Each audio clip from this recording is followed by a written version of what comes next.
Doctor साहब, अगर किसी की बॉडी में यूरिक एसिड जो है वो ज़्यादा हो गया तो उसको पता कैसे लगेगा कि भाई यूरिक एसिड बढ़ गया?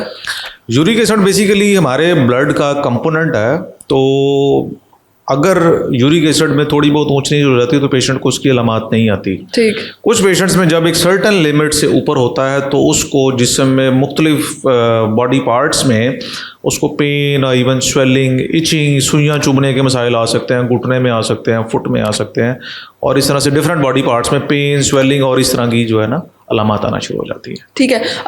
अक्सर लोगों के जिसमें पेन होती है तो वो ज़्यादा से ज़्यादा कोई पेन किलर ले लेते हैं, या फिर उन्हें हड्डियों में दर्द हो तो अक्सर यही कहा जाता है कि भाई कैल्शियम की डेफिशिएंसी है या इस तरह से कोई कमी हो गई है, लेकिन यूरिक एसिड की तरफ किसी का ध्यान नहीं जाता।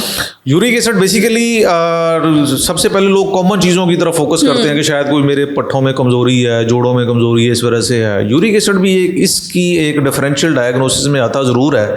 तो ऐसे पेशेंट्स जिनमें उन्होंने सिंपल पेन किलर्स ले ली हैं और उनको उसका रिस्पॉन्ड नहीं आ रहा, तो उसको फिर तीसरी चीज़ को इसमें शामिल करके इसको इन्वेस्टिगेट किया जा सकता है। इसका एक छोटा सा टेस्ट होता है, वो करवा के कंफर्म कर सकते हैं। ठीक है। तो डॉक्टर साहब, यूरिक एसिड को कम किया जा सकता है, कंट्रोल किया जा सकता है डाइट के जरिए? जी बेसिकली हाँ, यूरिक एसिड अगर ज़्यादा हो गया है और वो सिम्टोमेटिक भी है और आपकी डेली रूटीन को इफेक्ट कर रहा है तो इसका इलाज डाइट से ही है। डाइट में आपने ऐसी खुराक नहीं लेनी जो कि यूरिक एसिड बढ़ाती है।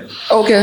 उसमें शामिल है कि आपने इसमें प्रोटीन डाइट जो है वो यूरिक एसिड को बेसिकली उसकी साइड प्रोडक्ट होती है, एंड प्रोडक्ट जो है वो यूरिक एसिड की शक्ल में बॉडी में आती है। ओके। तो आप प्रोटीन में अंडे की सफ़ेदी है, गोश्त है, हर किस्म का वो कम लेते हैं। पत्ते वाली सब्जियां जो है वो यूरिक एसिड का लेवल बढ़ाती हैं, वो कम लेना। पानी का इस्तेमाल ज़्यादा करें। ठीक। डेयरी प्रोडक्ट्स ले सकते हैं, फ्रूट्स ले सकते हैं। ज़्यादातर केसेस में डाइट मॉडिफिकेशन से यूरिक एसिड नॉर्मल हो जाता है अगर एक सर्टन थोड़ा बहुत ज़्यादा है। अगर बहुत ज़्यादा हो गया है फिर आपको साथ में खुराक के परहेज के साथ साथ दवाई भी लेनी पड़ती है कुछ अरसे के लिए।